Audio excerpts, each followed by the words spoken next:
Welcome to Lan Tay Platform. I am the installation manager. I am responsible ultimately for your safety on board. However, you must play a role, and you can do that by doing three things.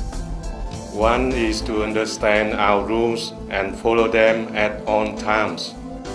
The second is to always make sure you're wearing the correct personal protective equipment for the job you're undertaking. And lastly, we ask you to look out for not only your own safety, but for those of your colleagues also. This is best done by always stopping and asking if you feel unsure or uncomfortable. Any one of my colleagues on this platform would be very happy to assist you. At the end of the day, we want you to enjoy your stay and go home safely. Thank you.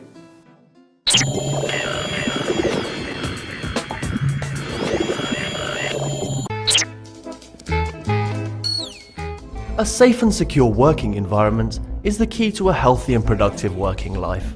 We have 24/7 medical service. Should you feel unwell, or should you incur an injury, however slight, you must see the medic and report at instant to your supervisor.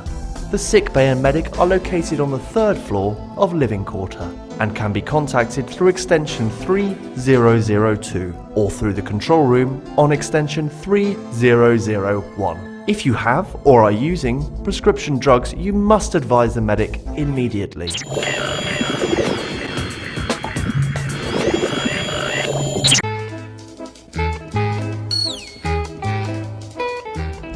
Safety is an integral part of HSE and designed to protect our employees, contractors, and the communities in which we live and work. The following rules must never be compromised.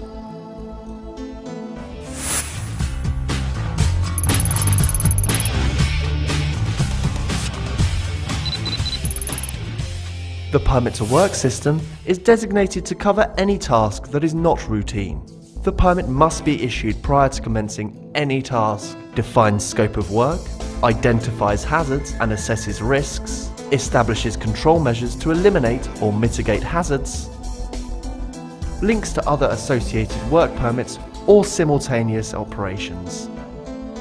The permit is authorised by a responsible person, communicates above information to all involved in the work. Please note, in an alarm situation, all permits to work are automatically suspended and the work is only resumed if adequate control of the return to normal operations and permit to work is reissued by the responsible person.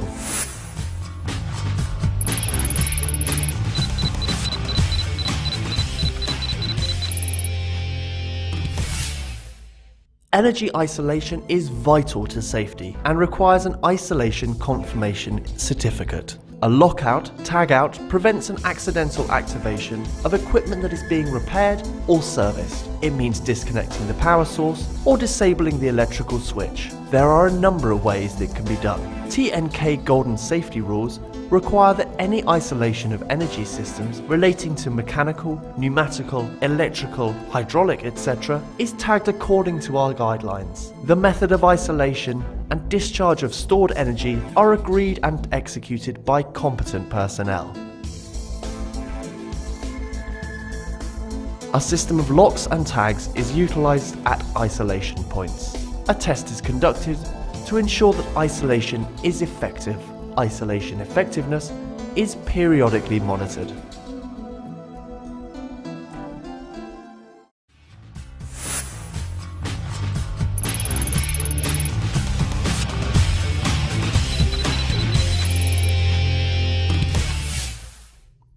Our facilities have areas defined as confined spaces.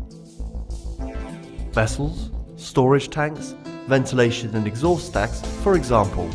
Other areas are restricted entries and exits, may also be defined as confined spaces.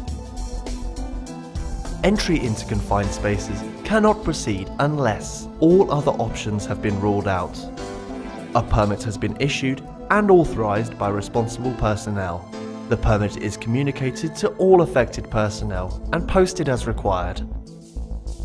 All persons involved are confident to do the work. All sources of energy affecting the space have been isolated. Testing atmosphere is conducted, verified, and repeated as often as required by the assessment. A standby person station and unauthorized entry is prevented.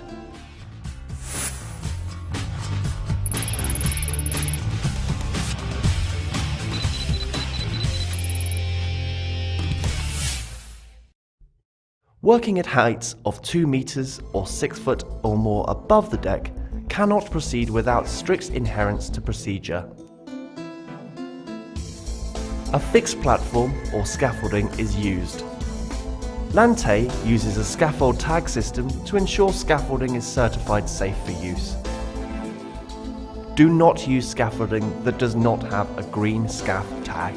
Fall arrest equipment is used that is in compliance with recognized standards. Full body harness using double latches, self-locking snapping ports at each connection, synthetic fibre lanyard are used as shock absorbent. Fall arrest equipment will limit freefall to 2 meters or less. A proper anchor is mounted overhead. A visual inspection of the fall arrest equipment is completed. Any equipment that is damaged or has been activated is taken out of service. Personnel are competent to perform the work.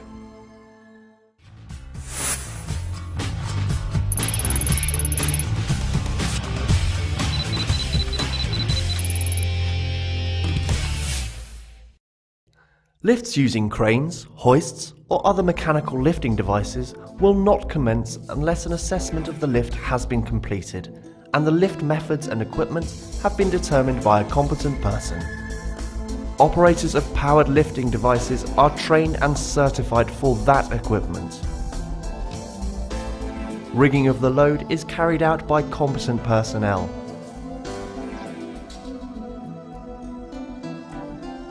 Lifting devices and equipment have been certified to use within the last 6 months as a minimum. Load does not exceed dynamic and/or static capabilities of lifting equipment.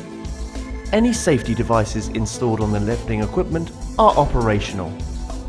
All lifting devices and equipment have been visually examined before each lift by competent personnel. No one should be allowed to move under a suspended load, and load should never be raised or moved over workers.